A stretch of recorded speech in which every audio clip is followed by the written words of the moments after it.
नमस्कार। आपण समस्ते जानिथिबे बहुत सारा एमिति जॉब रिक्वायरमेंट गुड़िक आसी थाए जहाँ विषय में मैक्सिमम समय रे आमको जणा न थाए किंतु जेतेबेले आमे जानिताउ आइदर फॉर्म पकाइबार लास्ट डेट थाए एवं बेले बेले एमिति हुए जे से पोस्ट गुड़िक डेट गुड़िक सरी जाई थाए। तो सेथिपई आमे प्रति मासर प्रथम सप्ताह रे वीडियो नेकी आसी थाउ जोंथिरे से मासरे केउ केउ सरकारी जॉब रहिछि ताहा जणाई देबाकू। तेणु चैनल टी को निश्चय भाव सब्सक्राइब करी रखिथिबे। तो सांग मैंने प्रथमे देखा नंबर ऑफ वैकेंसी कौन केते रही। प्रथमे आरआरबी एनटीपीसी रे हमर 8850 टी पोस्ट वैकेंसी रही। SSC Delhi police head constable 509 टी एवं एसएससी सीपीओ सब इन्स्पेक्टर 2861 टी पोस्ट। आरआरबी सेक्शन कंट्रोलर रे 368 टी पोस्ट।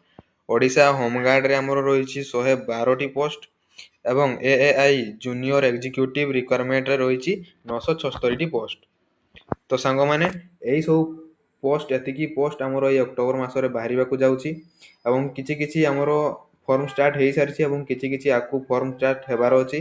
तो चलतु मु डिटेल आपन कौन एज लिमिट रही फॉर्म केवे स्टार्ट होची केवे लास्ट डेट रही सब डिटेल ये वीडियो मु आपको जणाई दउची। तो वीडियो को आपन निश्चय शेष पर्यंत देखंतु। तो देखा गले प्रथमे आमर रही आरआरबी एनटीपीसी। तो एथिरे हमर टोटाल पोस्ट ए अक्टोबर मासरे बाहर को जाउची 8850 टी पोस्ट एवं सेथिरे हमर ग्रेजुएट मानकर रही 5000 टी पोस्ट एवं अंडर ग्रेजुएट माने प्लस टू पिला मानक पई रही 3050 टी पोस्ट माने प्लस टू पास पिला। फॉर्म टी हमर स्टार्ट होची ग्रेजुएट मानकर 20 अक्टोबर स्टार्ट होची। लास्ट डेट आपनकर रही 20 नवेम्बर पर्यंत लास्ट डेट रही। तो एई तारिख भितरे हमर ग्रेजुएट पिला माने এই ଫର୍ମଟି କୁ ଆପ୍ଲାଏ କରିପାରିବେ। ତାପରେ ଚାଲନ୍ତୁ ଦେଖିବା ଅଣ୍ଡର ଗ୍ରାଜୁଏଟ୍ ମାନଙ୍କର କେବେରୁ ଷ୍ଟାର୍ଟ ହେଉଛି। ତ ସାଙ୍ଗମାନେ ସେହିଭଳି ଅଣ୍ଡର ଗ୍ରାଜୁଏଟ୍ ପିଲାମାନଙ୍କର ଫର୍ମଟି ଷ୍ଟାର୍ଟ ହେଉଛି 28 ଅକ୍ଟୋବରରୁ ଷ୍ଟାର୍ଟ ହେଉଛି ଏବଂ ଆମର ଲାଷ୍ଟ ଡେଟ୍ ଯେଉଁ ରହିଛି ଅଣ୍ଡର ଗ୍ରାଜୁଏଟ୍ ମାନଙ୍କର 27 ନଭେମ୍ବର ପର୍ଯ୍ୟନ୍ତ ଲାଷ୍ଟ ଡେଟ୍ ରହିଛି। ଏବଂ ଏଥିରେ ଆମର ଏଜ୍ କଥା ଦେଖିଲେ ମ୍ୟାକ୍ସିମମ୍ ଏଜ୍ କଥା ଦେଖିଲେ ଆମର ଏନଟିପିସି ଗ୍ରାଜୁଏଟ୍ ମାନଙ୍କର ରହିଛି 18ରୁ 36 ବର୍ଷ ଏବଂ ଅଣ୍ଡର ଗ୍ରାଜୁଏଟ୍ ମାନଙ୍କର ରହିଛି 18ରୁ 33 ବର୍ଷ। सैलरी मध्य ठीक ठाक अच्छी 19,900 रु 35,400 पर्यंत सैलरी रही। यापर जाना ए सिलेक्शन होगापी कौन एग्जाम प्रोसेस रही। तो एग्जाम मोर 3टी प्रोसेस रही। गोटे है प्रिलिम्स पास करने को पड़ो, तापर मेन्स क्वालिफाई करने को पड़ो, तापर टाइपिंग स्किल गोटे टेस्ट देवा पड़ो। तो यही 3टी एग्जाम रे आपण पास करगले आपण यही आरआरबी एनटीपीसी जो रही रिक्वायरमेंट से आपण सिलेक्शन हो पारे। तापर सेकेंड रे हमर रही दिल्ली पुलिस हेड कांस्टेबल। तो यार टोटाल पोस्ट आमर बाहरी सारी 509 टी पोस्ट बाहरी सारी। फॉर्म टी आपण स्टार्ट हो सारी 29 सेप्टेम्बर आमर फॉर्म टी स्टार्ट हो सारी एवं यार लास्ट डेट रही 20 अक्टोबर यार लास्ट डेट रही एवं एग्जाम टी एक्सपेक्टेड करा जायछि केबे ना डिसेंबर 2025 नोतेत 2024 जनवरी रे। एप्लिकेशन फी मध्य बेसी नाही हमर 100 टका मात्र रही एप्लिकेशन फी एवं एज लिमिट मध्य बेसी नाही। एज लिमिट 18 रु 25 वर्ष एज लिमिट रही। क्वालिफिकेशन मध्य आपनकर एठी रही 12 पास क्वालिफिकेशन रही। सैलरी मध्य ठीक ठाक रही। पे लेवल 4 25,000 स्टार्टिंग रु 81,000 पर्यंत सैलरी रही। तो सांग माने एग्जाम डेट एक्सपेक्टेड करा जायछि डिसेंबर नचेत जनवरी मासरे हेबो एवं फॉर्म टी स्टार्ट हो जाय सारी अक्टोबर 20 तारिख लास्ट डेट अछि। तो शीघ्र जाय कि आज ही आपण अप्लाई कर दियंतु। जदि अप्लाई करना कर दियंतु। क्वालिफिकेशन मध्य 12 पास अछि एवं सैलरी मध्य ठीक ठाक मिलुछि। या परे चलंतु जानिबा यार एग्जाम प्रोसेस कोन अछि। तो सांग माने जदि आमे एटरे एग्जाम प्रोसेस देखिबा तो आपन को कंप्यूटर बेस एग्जाम देवा को पड़िबो। एसएससी द्वारा कंडक्ट हेबो 100 मार्क रो एवं तापरे फिजिकल एंडुरेंस एंड मेजरमेंट टेस्ट हेबो। तापरे लास्ट रे टाइपिंग टेस्ट हेबो कंप्यूटर रे जहा रहिछि 25 मार्क। तो ए सब एग्जाम को क्लियर करी आपन एथिरे सिलेक्शन हे परिबे। 100 मार्क रो हमरो कंप्यूटर बेस एग्जाम हेबो एवं 25 मार्क रो टाइपिंग टेस्ट हेबो एवं फिजिकल एंडुरेंस एवं मेजरमेंट टेस्ट हेबो। तापरे आपनकर सेथिरे पास कले आपन एथिरे सिलेक्शन हे परिबे। तो थर्ड रे हमर रहिछि सीपीओ सब इन्स्पेक्टर। एथिरे हमर टोटाल पोस्ट बाहरी सारी केते ना 2861 टी पोस्ट बाहरी सारी। ଫର୍ମ ଆପ୍ଲାଏ ଷ୍ଟାର୍ଟ ହୋଇସାରିଛି କେବେରୁ ନା 26 ସେପ୍ଟେମ୍ବରରୁ ଆପ୍ଲାଏ ଷ୍ଟାର୍ଟ ହୋଇସାରିଛି ଏବଂ ଲାଷ୍ଟ ଡେଟ୍ ଏହାର ରହିଛି ଅକ୍ଟୋବର 16 ପର୍ଯ୍ୟନ୍ତ ଲାଷ୍ଟ ଡେଟ୍ ରହିଛି ଏବଂ ଏଥିରେ ଏକ୍ଜାମ୍ ଯେଉଁ ରହିଛି ଏକ୍ଜାମ୍ ଡେଟ୍ ଆମର ଏକ୍ସପେକ୍ଟେଡ଼ କରାଯାଇଛି ନଭେମ୍ବର ନହେଲେ ଡିସେମ୍ବର ମାସରେ ହେବ।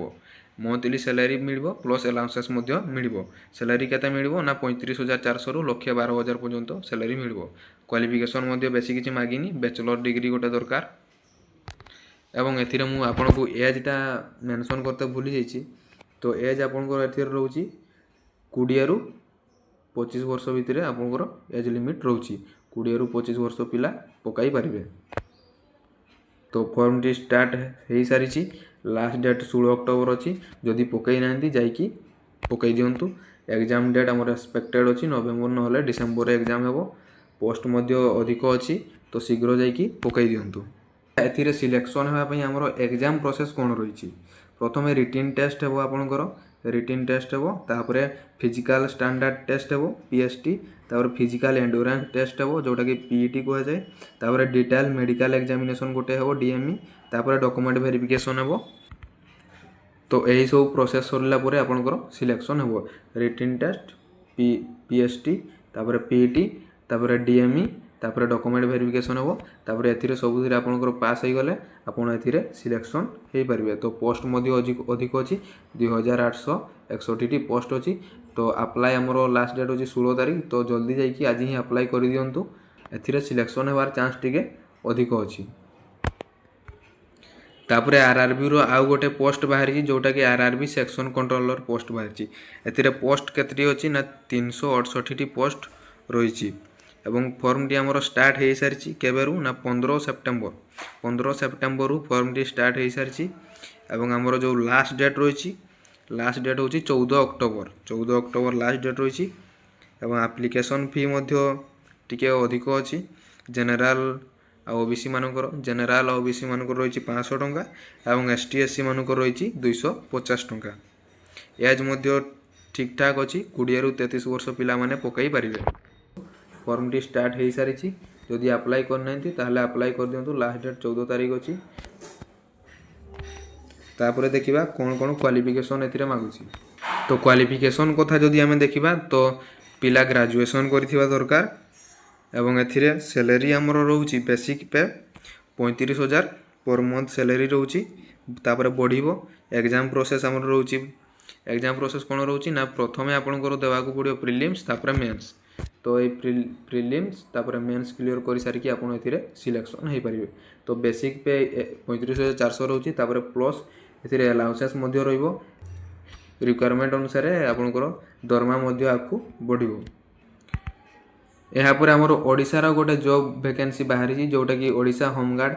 ଏଥିରେ ଟୋଟାଲ୍ ଭ୍ୟାକେନ୍ସି ଆମର ବାହାରିଛି କେତେଟା ନା 112ଟା ଏବଂ ପୋଷ୍ଟ ବାହାରିଛି ଏବଂ ଫର୍ମଟି ଷ୍ଟାର୍ଟ କେବେ ହେଉଛି ନା 25 ତାରିଖ ସେପ୍ଟେମ୍ବରରୁ ଆପଣଙ୍କର ଫର୍ମଟି ଷ୍ଟାର୍ଟ ହୋଇସାରିଛି ଏବଂ ଏହାର ଲାଷ୍ଟ ଡେଟ୍ କେବେ ରହୁଛି? ଲାଷ୍ଟ ଡେଟ୍ ରହୁଛି 25 ଅକ୍ଟୋବର ଆମର ଲାଷ୍ଟ ଡେଟ୍ ରହୁଛି, ମାନେ ମାସେ ଟାଇମ୍ ଦେଇଛି। ପୋଷ୍ଟିଂ ଆପଣଙ୍କର କେଉଁଠି ହେବ? ଜଗତସିଂହପୁରରେ ହେବ। ଜଗତସିଂହପୁରରେ ଆପଣଙ୍କର ପୋଷ୍ଟିଂ ହେବ। 112ଟି ପୋଷ୍ଟ ରହିଛି ଏବଂ ଏଜ୍ ଯଦି ଆମେ ଦେଖିବା ତ ମିନିମମ୍ ଏଜ୍ ଲିମିଟ୍ ରହୁଛି ଆମର ଲେସ୍ ଦେନ୍ 20 ଇୟର୍ସ, ମ୍ୟାକ୍ସିମମ୍ଟା ରହୁଛି ଆମର ମୋର୍ ଦେନ୍ 60 ଇୟର୍ସ। ତ ପୋଷ୍ଟିଂଟା ଆମର ଜଗତସିଂହପୁରରେ ହେବ। 112ଟି ପୋଷ୍ଟ ଆମର ଭ୍ୟାକେନ୍ସି ଅଛି। ମାସେ ଆପଣଙ୍କୁ ଟାଇମ୍ ଦେଇଛି। ଫର୍ମଟି ଷ୍ଟାର୍ଟ ହୋଇସାରିଛି। ତ ଯଦି ଆପ୍ଲାଏ କରିନାହାନ୍ତି ଯାଇକି ଆପ୍ଲାଏ କରିଦିଅନ୍ତୁ। ଏଜ୍ ଲିମିଟ୍ ଆମର ଲେସ୍ ଦେନ୍ 20 ଇୟର୍ସ ଅଛି ଏବଂ ମ୍ୟାକ୍ସିମମ୍ଟା ରହିଛି ମୋର୍ ଦେନ୍ 60 ଇୟର୍ସ। ତାପରେ ଦେଖିବା ଏଥିରେ ଏକ୍ଜାମ୍ ପ୍ରୋସେସ୍ କ'ଣ ରହିଛି। ତ ଯଦି ଆମେ ଦେଖିବା ଏଥିରେ ଏକ୍ଜାମ୍ ପ୍ରୋସେସ୍ ଯଦି ଦେଖିବା ତେବେ ଆପଣଙ୍କୁ ଏକ ସ୍କ୍ରିନିଂ ପରୀକ୍ଷା କରାଯିବ। ପରୀକ୍ଷାଟି ନିମ୍ନଲିଖିତ 2ଟି କ୍ଷେତ୍ର ଭାବରେ କରାଯିବ। ପ୍ରଥମେ ହେଲା ଓଡ଼ିଆ ଭାଷା ପରୀକ୍ଷା ହେବ 60 ମାର୍କର, ତାପରେ ଓଡ଼ିଆ ଭାଷାର ସାଧାରଣ ଅଧ୍ୟୟନ ହେବ ଯେଉଁଟାକି 40 ମାର୍କର। ଶାରୀରିକ ମାନଦଣ୍ଡ ଯଦି ଆମେ ଦେଖିବା ପୁରୁଷମାନଙ୍କର ତେବେ ଉଚ୍ଚତା ରହିଛି ଆମର 163 ସେଣ୍ଟିମିଟର, ଓଜନ ଆମର 50 କିଲୋଗ୍ରାମ ଦରକାର, ଛାତି ରହିଛି 76ରୁ 81 ଏବଂ ମହିଳାମାନଙ୍କର ସେଇଭଳି ମହିଳାମାନଙ୍କର ଉଚ୍ଚତା ହେଉଛି 153 ସେଣ୍ଟିମିଟର ଥିବା ଦରକାର, ଓଜନ 45 କିଲୋଗ୍ରାମ ଥିବା ଦରକାର। ତ ଏଇ ପ୍ରଥମେ ଓଡ଼ିଆ ଭାଷା ପରୀକ୍ଷା ହେବ 60 ମାର୍କର, ତାପରେ ଓଡ଼ିଆ ଭାଷାରେ ସାଧାରଣ ଅଧ୍ୟୟନ जोटाकि 40 मार्क रही। तो ये सब पास कलापर आप सिलेक्शन हो पारे। उच्चता बेसी मागिनी 163 सेंटीमीटर, ओजन 50 किलोग्राम, से बड़ी महिला मान ओजन 45 एवं उच्चता 153 रही। तो यही सब पोस्ट गुड़िक मेनली एवं बाहरी एवं आउ किसी पोस्ट गुड़िक आसबार अच्छी यही मसरे जदि आसो तेज तार रिलेटेड वीडियो मुझे आपण पाखक नहीं आसबि। तो चैनल टी को से पर्यंत सब्सक्राइब कर रखि था।